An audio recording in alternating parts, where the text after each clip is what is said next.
Another quick update. Today I got a rear from a friend at about 1 in the morning after I put up the video. I put up the video I think a couple hours late.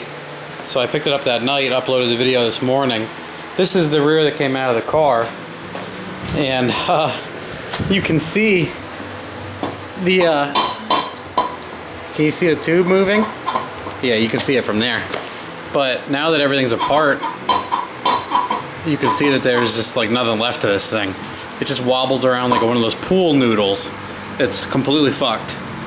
I really must have rotated and knocked these things out pretty bad. So I got another rear from a friend, which was a drum brake Fox body rear, tiny bit shorter, and I swapped everything over to it. I cut off the quad shock mounts with the plasma cutter, and I plasmaed my things off, which in hindsight would have been better to cut them, but I don't have my cutter. I lent it to a friend and forgot it. So these are pretty sloppy. I just zapped through them with the plasma and then welded, and then of course where the plasma slag was, it didn't want to weld, so there's that whole thing. The disc brake things didn't have a mount, so I just put a self tapper in. It worked great. There was the bolt hole for this guy. I had to swap over the backing plates, I guess is what they're called, I think.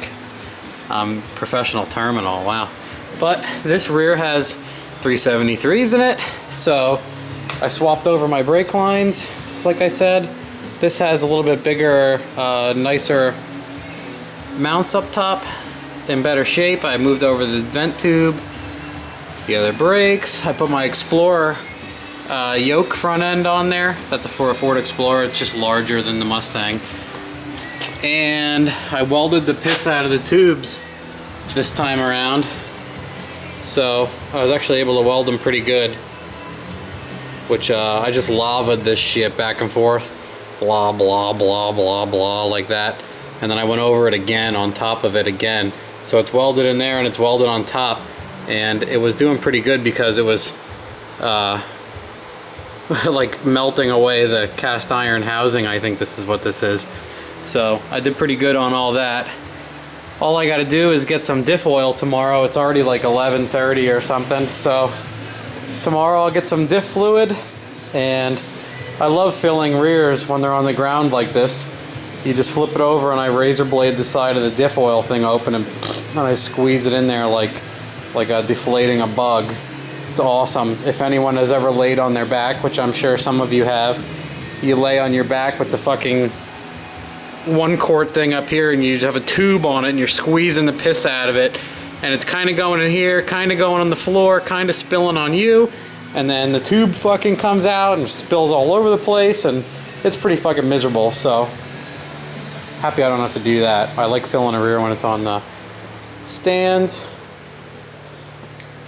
This is pretty much where I tore the other rears apart. Both of them. I got my diff covers and springs, and that's the 327s. But I think tomorrow, if my buddy has time to help me out, we'll slam the diff fluid in this pig and throw it in. And I also want to talk to my friend and see if I should elongate those lower control arms right away, or if I should just get this thing rolling and driving and drop it off with him, because he's a suspension guru. So I wonder if I should just get it driving again and hand the keys over and say, hey dude, make it so this shit doesn't wheel hop when I do a nice burnout or whatnot. But other than that, I figured you guys would like that. This thing is just a piece of shit now. There's nothing good about it anymore. So there's my update for the day. Other rear ready to go pretty much.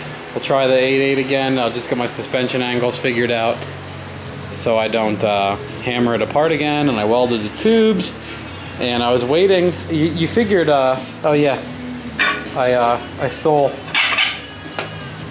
lugs off of the other rear, so I have complete lugs now instead of a busted one. That's nice.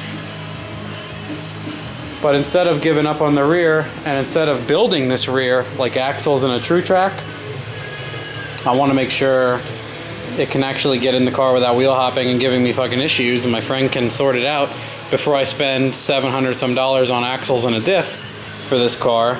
So I'd rather see that get sorted out. And the ultimate cheapo way to go is harden 28s and weld the shit out of the stock diff. That has worked for me plenty of times before, since this car probably won't ever 60 foot that great with the stock converter and all. But that is the update for now. I don't want to ramble on too long. That's it.